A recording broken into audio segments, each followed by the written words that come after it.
Hello friends, आज के इस वीडियो में हम जिस टॉपिक के ऊपर डिस्कस करने जा रहे हैं वो है साइकोथेरेपी मीनिंग एंड गोल्स। इसके पहले वीडियो में हम लोगों ने बतलाया था कि हम लोगों ने पढ़ा था साइकोथेरेपी का अर्थ क्या होता है, उसका डेफिनेशंस क्या होता है, एक्सपर्ट्स ने क्या कहा है और उसके क्या क्या टेक्निक्स होते हैं। आज हम लोग उसके पर्पस और गोल्स के बारे में पढ़ेंगे, लेकिन सबसे पहले आइए हम लोग इसके मीनिंग को एक बार फिर से दोहरा लें। Psychotherapy is a general term that is used to describe the process of treating psychological disorders and mental distress through the use of verbal and psychological techniques। यानी कि वर्बल, मौखिक और मनोवैज्ञानिक तरीके से किसी भी व्यक्ति को ट्रीटमेंट करना जो मानसिक रूप से अस्वस्थ है, उनके साइकोलॉजिकल डिज़ॉर्डर्स को, मानसिक जो स्ट्रेन, जो डिस्ट्रेस होता है, जो तनाव की स्थिति होती है, उसको दूर करना। During this process a trend psychotherapist helps the client tackle specific or general problems such as a particular mental illness or a source of life stress। जीवन में बहुत तरह के स्ट्रेस आते हैं, उनको कैसे टैकल कर सकते हैं, मानसिक अस्वस्थता को कैसे हम लोग दूर कर सकते हैं, इन सारी बातों को एक ट्रेंड साइकोथेरापिस्ट अपने पेशेंट या क्लाइंट को हेल्प करता है कि ताकि वो अपने इन सारे प्रॉब्लम्स को दूर कर सके। Psychotherapy is increasingly viewed as a distinct profession in its own right. यानी कि साइकोथेरेपी जो है वो एक प्रोफेशन के रूप में बढ़ के आया है समाज में, और डिफरेंट प्रकार के व्यक्ति डिफरेंट तरीके का काउंसलिंग या क्लिनिकल इंटरवेंशन करते हैं। But many different types of professionals offer it. जैसे बहुत तरह के प्रोफेशनल्स होते हैं, including clinical psychologist, psychiatrist, counsellors, marriage and family therapist, social workers, mental health counsellors and psychiatric nurses. तो इतने सारे लोग ये अलग अलग तरीके से जो ट्रीटमेंट करते हैं या क्लिनिकल इंटरवेंशन करते हैं, तो ये साइकोथेरेपी का प्रयोग करते हैं। अब हम डेफिनेशन को डिस्कस करेंगे। Psychotherapy is a planned activity of the psychologist, the purpose of which is to accomplish changes in the individual and make his life adjustment potentially happier, more constructive or both. यानी कि एक तरह का planned activity है, पूर्व नियोजित, जिसको हम कहेंगे कि साइकोथेरेपी एक तरह का एक्टिविटी होता है जिसके द्वारा हम किसी भी व्यक्ति का जो मानसिक रूप से अस्वस्थ है उसका पर्पस ये होता है कि उस व्यक्ति को के प्रॉब्लम्स को दूर करना और उस व्यक्ति को अपने लाइफ के साथ एडजस्टमेंट बनाना, ताकि वो, क्योंकि ऐसे व्यक्ति मैल एडजस्टेड होते हैं अपनी पर्सनल लाइफ में, अपने सोशल लाइफ में, और potentially more constructive or both. तो इस तरह से कंस्ट्रक्टिव बिहेवियर उनके अंदर लाना ये इम्पॉर्टेंट होता है। अब आज हम लोग गोल्स, पर्पस और गोल्स के बारे में डिस्कस करेंगे। तो मनोचिकित्सा या साइकोथेरेपी का उद्देश्य रोगी के संवेगात्मक समस्याओं एवं मानसिक तनाव को दूर करके उनमें कॉम्पिटेंसी लाता है, उनमें एक सामर्थ्य लाता है, आत्मबोध लाता है और एक परिपक्वता को विकास करता है। तो इतने सारे जो एक व्यक्ति अगर किसी दूसरे व्यक्ति में ये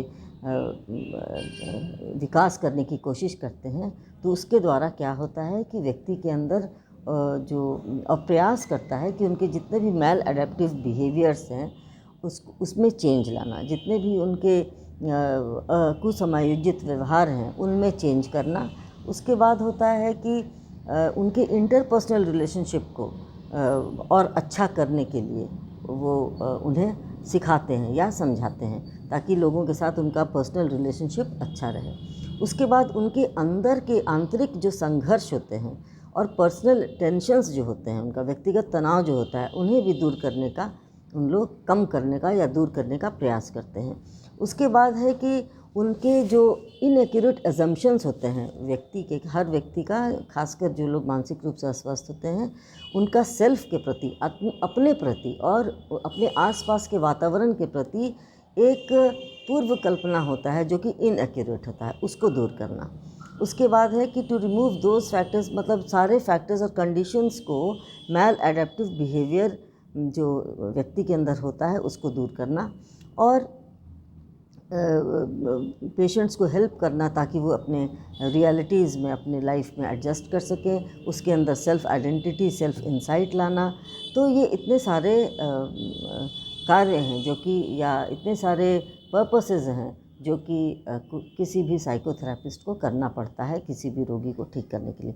सनबर्ग और टाइलर ने बहुत सारे पॉइंट्स रखे हैं जिसको कि हम लोग एक एक करके यहाँ पर डिस्कस करेंगे। सबसे पहले है strengthening the patient's motivation to do right things. ये बहुत इम्पॉर्टेंट है क्योंकि कई बार ऐसा होता है कि मनोचिकित्सा का कोई भी तरीका हम अपनाएं, उसमें सबसे बड़ा जो गोल उसका है, पर्पस जो लक्ष्य जो होता है, वो स्ट्रेंथन करना किसी भी क्लाइंट के मोटिवेशन को, उसके प्रेरणा, उसको ये प्रेरित करें कि वो सही कार्य करें। दूसरा है reducing emotional pressure by facilitating the expression of intense feeling. इसमें क्या होता है कि तीव्र भाव को अभिव्यक्त करके संवेगात्मक तनाव को कम करना। जब कोई व्यक्ति अपनी भावनाओं को व्यक्त करता है तो ऑटोमेटिकली उसका संवेगात्मक तनाव जो होता है वो कम होता है, जिसको हम लोग मेंटल कैथार्सिस भी कहते हैं। उसके बाद है releasing the potentials of patient for growth and development. इसमें क्या होता है कि जो व्यक्ति पर्सनल ग्रोथ करना, यानी कि इसके पीछे ये साइकोथेरापिस्ट का ये पर्पस होता है कि वो लोग उसके जितने भी जो साइकोनोरोटिक पेशेंट्स होते हैं या जो मानसिक रूप से किसी न किसी प्रकार से परेशान होते हैं, स्ट्रेस्ड आउट होते हैं, उनमें ये उनको क्या करना कि उनके ग्रोथ एंड डेवलपमेंट में जो भी पोटेंशियल्स है वो पोटेंशियल्स को उसमें विकसित करना। उसके बाद है changing undesirable and inappropriate habits. कभी कभी क्या होता है कि जो अनडिज़ायरेबल हैबिट्स उनका बन जाता है, आदत कुछ ऐसी हो जाती है जिसके चलते वे लोग मैल एडजस्टमेंट उनके अंदर हो जाता है, तो उन सारी बातों को दूर करना। उसके बाद है modifying the cognitive structure of the person.